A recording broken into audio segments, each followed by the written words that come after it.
আমরা যারা ভবিষ্যতে শিক্ষকতা চাকরি করতে চাই বা শিক্ষকতাকে নিজের পেশা বানাতে চাই বা নিজের প্রফেশন বানাতে চাই, তাদের জন্য ডিএলএড একটা বেস্ট অপশান।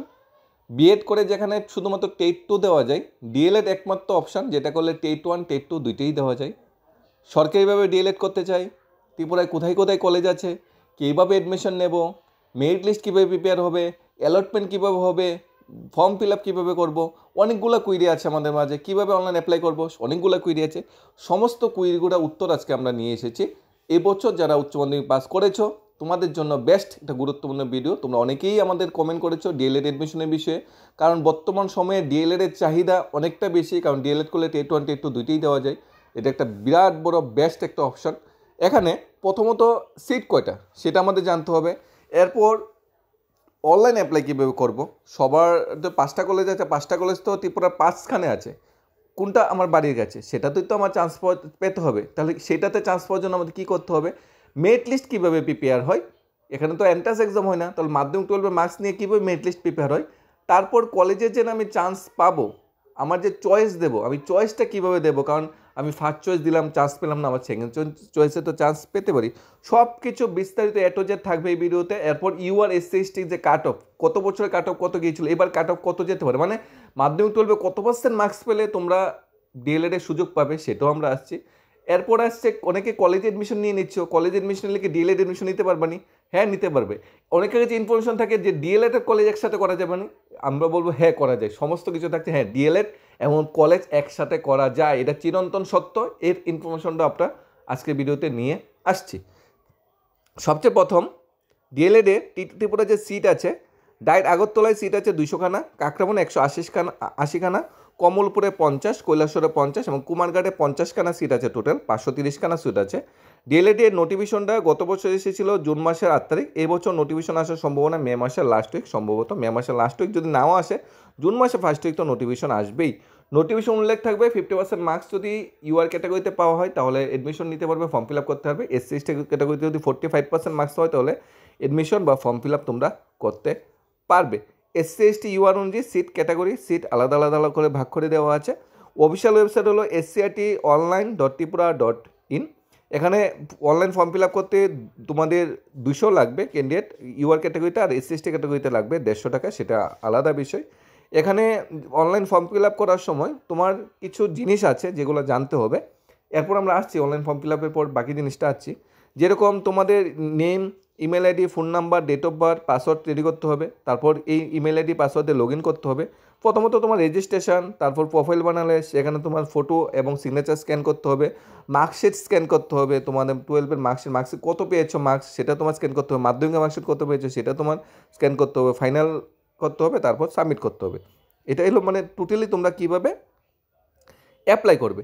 এখন অ্যাপ্লাই করার পর তোমাদের মেরিট লিস্টটা কীভাবে প্রিপেয়ার হয়। মেরিট লিস্টটা হয় অ্যাকচুয়ালি 12 থেকে 80% মার্কস নেওয়া হয়, আর মাধ্যমিক থেকে 20% মার্কস নয়। এখন অনেকের কনফিউশন থাকে যে 12 থেকে 80%, মাধ্যমিক থেকে 20% নিলে আমার কত আসবে, ক্যালকুলেশন করতে পারছো না। তোমরা কমেন্ট বক্সে শেয়ার করে দিতে পারো তোমার মাধ্যমিক আর 12-এ কত পার্সেন্টেজ মার্কস পেয়েছো, তাহলে আমরা ওই এর উপর ভিত্তি করেই আমরা তোমাদের ইনফরমেশন দিয়ে দেবো। তো তোমাদের অ্যাভারেজ করলে কত আসবে, 12 থেকে 80%, যারা মাধ্যমিক থেকে 20%, যারা অ্যাভারেজ করতে পারছো না তারা কমেন্ট করতে পারো, আমরা বলে দেবো। তারপর তোমরা অনলাইন অ্যাপ্লাই করার পরে তোমরা সেকেন্ড কাজ যেটা হবে ভেরিফিকেশন। এখনও কিন্তু মেরিট লিস্ট প্রিপেয়ার হয়নি, তোমাদের ভেরিফিকেশন হবে। অনলাইন সাবমিট করার পর তোমরা রেজিস্ট্রেশন নাম্বার পেয়েছো, রেজিস্ট্রেশন নাম্বার ওয়াইজ তোমার ভেরিফিকেশন হবে। এখন অনলাইন অ্যাপ্লিকেশন করতে গেলে তোমাদের কোশ্চেন জাগে যে আমি কি কৈলাসহর না আগরতলা নাকি কমলপুর নাকি কুমারঘাট, আমি কোথায় অ্যাপ্লাই করব, আলাদা আলাদা অ্যাপ্লাই করতে হবে না, এসসিআরটি অফিসিয়াল ওয়েবসাইটে গিয়ে একটাতে অ্যাপ্লাই করবে। সেখানে গিয়ে যখন ফর্ম ফিল আপ করবে তখন একটা অপশান থাকবে, তোমার first choice, second choice, third choice, fourth choice, fifth choice. এখন তোমার ফার্স্ট চয়েস কোনটা তুমি সেটা দিলে, সেকেন্ড চয়েস কোন কলেজটা সেটা দিলে, থার্ড চয়েস কোনটা, ফিফথ চয়েস কোনটা দিলে। এখন চয়েস এভাবে দিলে কেন ভালো সেটাও আমরা বলছি, কারণ ফার্স্ট চয়েস তুমি দিলে তুমি সেই কারণে কোনো কারণে ওই কলেজে অলরেডি যা সিট ছিল সব বুক হয়ে গেছে, তাহলে তোমার সেকেন্ড চয়েসে তুমি মেরিট লিস্টে স্থান পাবে। সেকেন্ড চয়েসে বুক হয়ে গেলো সব কিছু, তুমি থার্ড চয়েসে মেরিট লিস্টে স্থান পাবে। অর্থাৎ তুমি কাকরাবন পাওনি, আগরতলা পাবে, আগরতলা পাওনি কমলপুর পাবে, এরকমভাবে থাকে। আর যদি ফার্স্ট চয়েসে পেয়ে নাও তাহলে সবচেয়ে ভালো। তাই সবচেয়ে প্রথম ফার্স্ট চয়েস, নিজের সবচেয়ে বেস্ট যে কাছের কলেজ সেটা ফার্স্ট চয়েস দেবে, সেকেন্ড চয়েস একটু দূরে, থার্ড চয়েস একটু দূরে, আমার মতে 5টাই চয়েস দিয়ে রাখবে, কারণ সরকারিভাবে ডিএলএড করতে গেলে কোনো টাকা নাই, কোনো টাকা লাগে না। সরকারি কলেজে পড়তে গেলে যেরকম ফিস দিতে হবে, তোমাদের এসএমএস জমা দিতে হবে, সরকারি ডিএলএড কলেজে সেই এখানে কিন্তু কোনো ডোনেশন বা মানির কিন্তু কোনো প্রয়োজনীয়তা নেই, একদম ফ্রি অফ কস্ট। কিন্তু ফ্রি অফ কস্ট বলতে কলেজে পড়তে গেলে, স্কুলে পড়তে গেলে আমার জানা আছে কী কী খরচ লাগে, সেটি তো লাগবেই সরকারিভাবে, আর এক্সট্রা কোনো কিন্তু এখানে টাকা লাগে না। এখন তোমার ভেরিফিকেশনের যে কোশ্চেনটা থাকে, ভেরিফিকেশন কোশ্চেন অনেকে থাকে যে আমার অ্যাপ্লাই করেছে কাকরাবনে, আমি কি আগরতলা ভেরিফিকেশন করতে পারবো, কমলপুর অ্যাপ্লাই করেছি কুমারঘাটে ভেরিফিকেশন, এনি জায়গাতে তোমরা 5টা ডিএলএড কলেজ আছে, ডায়েট আছে, 4টা ডায়েট, একটা সিটি আছে, যে কোনো জায়গাতে গিয়ে তুমি ভেরিফিকেশন করে নিতে পারবে। ভেরিফিকেশন করার পর তোমার মেরিট লিস্ট আসবে, মেরিট লিস্টের নোটিফিকেশনটা এইভাবে আসবে। ভেরিফিকেশনটা তোমাদের হয় 1 মাস সময় লাগে অনলাইন ফর্ম ফিল আপ করার, মানে পুরো প্রসেসটা কমপ্লিট হওয়ার 14 দিন পর, বা অনলাইন যেদিন ফর্ম ফিল আপ শুরু হবে তার সাথে 30 দিন ক্লাস করলে 1 মাস পর, যেমন জুন মাসে যদি অনলাইন ফর্ম ফিল আপ হয়ে জুলাই ফার্স্ট উইকের ভিতর তোমাদের আসবে ভেরিফিকেশন। জুলাই ফার্স্ট উইকে ভেরিফিকেশন করলে জুলাই লাস্টের দিকে তোমার আসবে, আর 15-20 দিন লাগবে ভেরিফিকেশন পর মেরিট লিস্ট আসবে। মেরিট লিস্টে কীভাবে হয়, মেরিট লিস্টটা ঠিক এইভাবে হয়। মেরিট লিস্টটাও আমরা নিয়ে এসেছি গত বছরটা। এই দেখো, সবচেয়ে প্রথম জ্যোতির্ময় দেনমার, প্রথম রেজিস্ট্রেশন নাম্বার আছে, ইউআর ক্যাটাগরিতে 96 হাইয়েস্ট কাট অফ, 96 গিয়েছিল হাইয়েস্ট কাট অফ। আর সবচেয়ে নিচে যে স্থান পেয়েছে রমণী ডানলং 42.79, এটা মেরিট লিস্ট। মেরিট লিস্ট মানেই কিন্তু চান্স পাওয়া নয়, মেরিট লিস্টের পর অনেক কিছু আছে। ভেরিফিকেশন করার পর মেরিট লিস্ট আসলো। মেরিট লিস্টে কেন বলছি মেরিট লিস্টের পর অনেক কিছু থাকে, কারণ মেরিট লিস্টে দেখবে সিরিয়াল নাম্বারটা 2634 আছে, 2634 তো চান্স পায়নি, চান্স পেয়েছে মাত্র 530 নাকি, তাহলে সবাই তো চান্স পাবে না। তাহলে মেরিট লিস্টে নাম আসবে কার, যারা ভেরিফিকেশন করবে সবার মেরিট লিস্টে নাম আসবে। এরপর সেখান থেকে বেছে টপ 530-কে সুযোগ দেওয়া হবে SC/ST ইউর ক্যাটাগরি ওয়াইজ। এরপর তোমাদের ভেরিফিকেশন করার পর ঠিক 1 মাস সময় লাগবে। ভেরিফিকেশন করার পর তার 2-3 সপ্তাহ পরে আসবে তোমাদের কী আসবে, এরপর অ্যালটমেন্ট। অ্যালটমেন্টটা কীভাবে হয়, অ্যালটমেন্ট হয় অনলাইনে। অ্যালটমেন্টে তোমার যেতে হবে না, তোমার খালি ফর্ম ফিল আপ করবে, ফর্ম ফিল আপ করার পর তারপর ভেরিফিকেশন করবে। ভেরিফিকেশনের জন্য একবার কলেজে যেতে হবে, এরপরে যেতে হবে না, মেরিট লিস্ট প্রিপেয়ার হয়ে যাবে। এখন যখন অ্যালটমেন্ট পাবে, অ্যালটমেন্ট পাওয়ার পর মানে তুমি মানে তোমাদের এডমিশনটা কনফার্ম, 3000 টাকা ফিস লাগবে, 200 আর 1000, 3000 টাকা ফিস অনলাইন জমা দিতে হবে। অ্যালটমেন্ট কী আকার হয়, first round, second round, third round করলে অ্যালটমেন্ট হয়। অর্থাৎ ফার্স্ট রাউন্ডে কেউ যদি সবাই যদি ভর্তি নয়, কিছু সিট পরে থাকবে, তারা সেকেন্ড রাউন্ডে সুযোগ পাবে, কিছু সিট পরে থাকলে তারা থার্ড রাউন্ডে যারা যাবে তাদের সুযোগ পাবে। এইভাবে রাউন্ড সিস্টেমে তোমাদের এডমিশনটা হয়। তাহলে প্রথমে তুমি অনলাইন অ্যাপ্লাই করলে, ভেরিফিকেশন করলে, মেরিট লিস্টের নাম আসলে, এরপর অ্যালটমেন্টে তোমার নাম আমার সেখানে দেখবে, ফার্স্ট অ্যালটমেন্ট আসবে, নাম নেই চিন্তার কারণে, সেকেন্ড অ্যালটমেন্ট আসবে, নাম নেই চিন্তার কারণে, থার্ড অ্যালটমেন্ট আসবে, অনেক সময় 4th, 5th অ্যালটমেন্ট পর্যন্ত যায়। এখন কথা হলো মেরিট লিস্টে তো সবাই সুযোগ পাবে, তো মেরিট লিস্টে সবাই তো আর এডমিশন নিতে পারবে না। তাহলে মেরিট লিস্টে কত নাম্বার মার্কস পেলাম এডমিশন নিতে হবে, সেটাও তো জানার দরকার। গত বছরটা দেখি কীরকম কম্পিটিশন আছে, তাহলে একটা আইডেন্টিফাই করে নিতে পারবো। 2023-এরটা দেখি, 2022-এরটা, 21-এরটা দেখি, তাহলে আইডেন্টিফাই করে নিতে হবে কী ধরনের কম্পিটিশন আছে। এই দেখো অ্যালটমেন্ট, একদম লাস্ট অ্যালটমেন্টে যারা যারা সুযোগ পেয়েছে, সবচেয়ে শেষে যারা যারা সুযোগ পেয়েছে তাদের লিস্টে এখানে নিয়ে এসেছি। দেখো এখানে ইউআর কত নম্বর সিরিয়াল, 291, মেরিট লিস্টে যার সিরিয়াল 291, ইউআর 291 যে ব্যক্তির সিরিয়াল আছে ডাইরেক্ট আগরতলা, উনি শেষ সুযোগ পেয়েছে। তোমরা অ্যালটমেন্টও থাকে কীরকম আমরা দেখিয়ে দিচ্ছি। দেখো 236-এ একজন ইউআরের চান্স পেয়েছে সিট ডাইরেক্ট কৈলাসহরে। হ্যাঁ, ওনার চয়েস ছিল 1 নম্বর, চয়েস নাম্বার দেখো 8 আছে, সিট আপগ্রেডেড হয়েছে। এরপরে দেখো 284 যার সিরিয়াল নাম্বার আছে ডাইরেক্ট আগরতলা সুযোগ পেয়েছে, চয়েস নাম্বার 3 আছে, অর্থাৎ ফার্স্ট সেকেন্ড চয়েস পাইনি, থার্ড চয়েসে সুযোগ পেয়েছে। এর জন্য বলছি সবগুলো চয়েস দেবে। তাহলে ইউআর সিরিয়াল নাম্বার 291 যার সিরিয়াল নাম্বার ছিল উনি সর্বশেষ সুযোগ পেয়েছে। 291 মানে তো মেরিট লিস্টে 291, তাহলে টোটাল মার্কস কত, 291 কে আছে, সুমিত বৈদ্য 80.519, মানে 80% মার্কস কাট অফ গিয়েছিল, 80 কাট অফ গিয়েছিল গত বছরের ইউআর ক্যাটাগরি অ্যাডমিশনের জন্য। এবছর কত যেতে পারে, কমবে, কমার সম্ভাবনা খুবই কম, যদি কমে 1-2% কমবে, অর্থাৎ 78 থেকে 80 এবছরে কাট অফ, এর থেকে নিচে ইউআর কাট অফ নামবে না। এটা চিরন্তন সত্য কথা, একদম এত কম্পিটিশন টাফ হয়েছে দিনে দিন। আর ডিএলএডের চাহিদা এত বেশি, কারণ ডিএলএড করলে টেট 1 টেট 2 দুইটাই দেওয়া যায়, আবার ডিএলএডের সাথে সাথে কিন্তু কলেজেও পড়া যায়। এই ইনফরমেশনটাও কিন্তু আছে, প্রপার ইনফরমেশন আছে, আমরা সেটা আছি, কিন্তু রেগুলার নয়, ডিস্টেন্সে। এখানে তাহলে ইউআরে দেখেছো 80-র কমে তো চান্স পাওয়ার সুযোগ খুবই কম। 78 তারপর কম ধরে নিলাম, 78 বরঞ্চ হবে না, 80 না হলে 81 হবে, 82 হবে, দিন দিন বাড়বে। তারপর যদি আমরা এসসি ক্যাটাগরিতে দেখি 630 নম্বর সিরিয়াল আছে, উনি লাস্ট ডায়েট আক্রমণের সুযোগ পেয়েছে। এসসিতে 630 লাস্ট মেরিট লিস্টে যার নাম আছে উনি সুযোগ পেয়েছে। 630 দেখি আমরা কে আছে 630-এ। 630-এ আছে সুবর্ণা ভক্ত, উনি 630 নম্বর র্যাঙ্কে আছে, 77.72 অর্থাৎ 75.72 অর্থাৎ 75-এর বেশি। চিন্তা করতে পারছো, 75 কাট অফ, 75ও নয়, 75.72, 75 যদি কাট অফ যেত সিরিয়াল নাম্বার 900 চলে যেত। 75.72 লাস্ট কাট অফ গিয়েছে। এবছর কত যাবে? ম্যাক্সিমাম 2 কমবে বা 2 বাড়বে।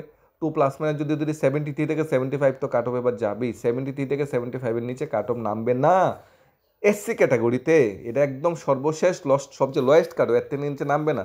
এখন আমি 75 পেয়েছি না 80 পেয়েছি, এটা কেমনে জানবো? 12 থেকে 80% নেবে, মাধ্যমিক থেকে 20% নেবে, তোমরা যোগ করে যেটা হবে সেটি হবে পার্সেন্টেজ। তারপর যদি আমরা দেখি এসটি ক্যাটাগরিতে সর্বশেষ যে সুযোগ পেয়েছিল যিনি, উনি 2103 নাম্বার র্যাঙ্কে আছে এসটি ক্যাটাগরিতে, ডায়েট কৈলাসও সুযোগ পেয়েছে 2103। ঠিক আছে, 2103-এ আমরা চলে যাচ্ছি।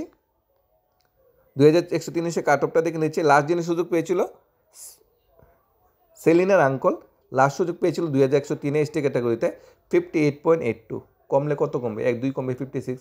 অর্থাৎ এই বছর ইউআর ক্যাটাগরিতে কাট অফ 78 থেকে 80, এসসি ক্যাটাগরিতে কাট অফ 73 থেকে 75, আর এসটি ক্যাটাগরিতে যদি লোয়েস্ট কাট অফ নামে 56, এর নিচে নাম না 56 থেকে 60, এর থেকে নিচে নামবে না, বরঞ্চ বাড়বে। আর গত বছর কাট অফ কত ছিল? ইউআর ক্যাটাগরিতে 80+, এসসি ক্যাটাগরিতে 75+, আর এসটি ক্যাটাগরিতে কাট অফ গিয়েছিল 58+ গত বছর। এই বছর অনেকটা সেম যাবে, প্রতি বছর বাড়ছে। 2023-এ আর একটু কাট অফ কম ছিল, 2023-এ তো 52%-এর চান্স পেয়েছে, এসসি 72%-এর চান্স পেয়েছে, ইউআর 77%-এর চান্স পেয়েছে 2023-এ।